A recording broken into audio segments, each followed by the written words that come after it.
Assalamualaikum warahmatullahi wabarakatuh. Anak-anak, bertemu lagi dengan mata pelajaran kimia. Kita lanjutkan pembahasan dari subbab stoikiometri atau hitungan kimia. Kali ini kita akan bahas tentang massa atom relatif atau biasanya disingkat dengan AR dan massa molekul relatif atau biasanya disingkat dengan MR. Nah, massa atom relatif atau AR ini sebenarnya adalah perbandingan. Makanya disebut relatif karena ini dibandingkan. Siapa yang dijadikan pembanding untuk menentukan massa atom-atom itu? Yang dijadikan pembanding adalah isotop karbon 12 atau C12 karena isotop ini dianggap yang paling stabil. Jadi sebenarnya menentukan massa itu adalah membandingkan massa dengan atom yang sejenis atau zat yang sejenis gitu. Jadi di sini pembandingnya adalah atom C12 atau karbon 12. Kemudian harga AR ini tidak perlu dihafalkan. Jadi ini sudah ada di dalam SPU atau sistem periodik unsur. Biasanya ini digunakan untuk menentukan MR. Nah, apa itu MR? Massa molekul relatif. Nah, MR ini atau molekul ini adalah gabungan atom, sehingga untuk menentukan MR ini maka kita tinggal menjumlahkan AR dari unsur-unsur penyusun tersebut. Jadi sesuai dengan jumlah atomnya. Kita coba. Yang pertama H2O. Nah, karena MR ini gabungan dari AR atom-atom itu, maka kita harus uraikan dulu. Ini atomnya apa saja? Di sini ada 2H ditambah 1O. Maka kalau kita mau mencari MR-nya H2O, kita ganti H ini menjadi AR-nya H dan O menjadi AR-nya O.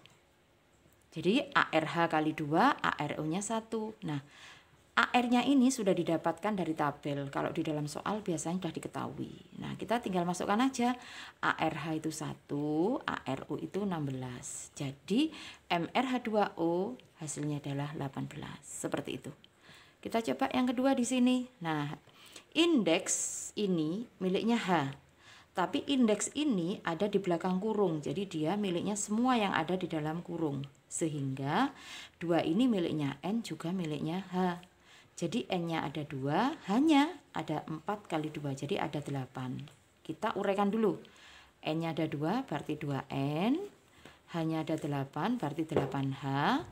C-nya 1 dan O-nya ada 3 atau 3O. Kita masukkan AR-nya. N itu AR-nya 14. H itu AR-nya 1.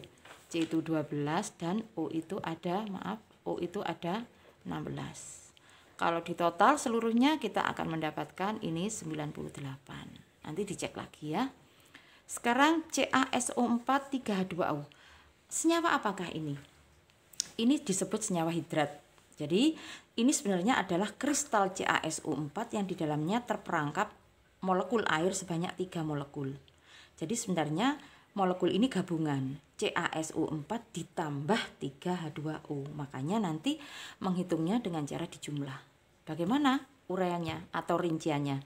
Berarti di sini ada Ca1, S-nya 1, O-nya ada 4, berarti 4O. Di sini hanya ini seperti koefisien. Jadi ini milik keseluruhan. Jadi ini hanya ada 3 kali 2. Berarti hanya ada 6 dan O-nya ada 3 atau 3O. Nah, kita tinggal masukkan aja. Ca itu AR-nya 40, S itu 32, O itu 16, berarti 4 kali 16. H itu 1 dan ada lagi O 16. Enggak apa-apa. Dijumlahkan saja semuanya, nanti kalian cek lagi hasilnya 190. Begitu. Ini adalah cara untuk menghitung AR, menentukan AR dan menghitung MR berdasarkan AR-nya. Bisa juga begini, MR-nya sudah ada, beberapa AR ada 1 AR yang tidak diketahui. Nah, itu juga bisa dihitung mencari AR menurut MR-nya. Begitu. Mudah-mudahan kalian bisa memahami. Assalamualaikum warahmatullahi wabarakatuh.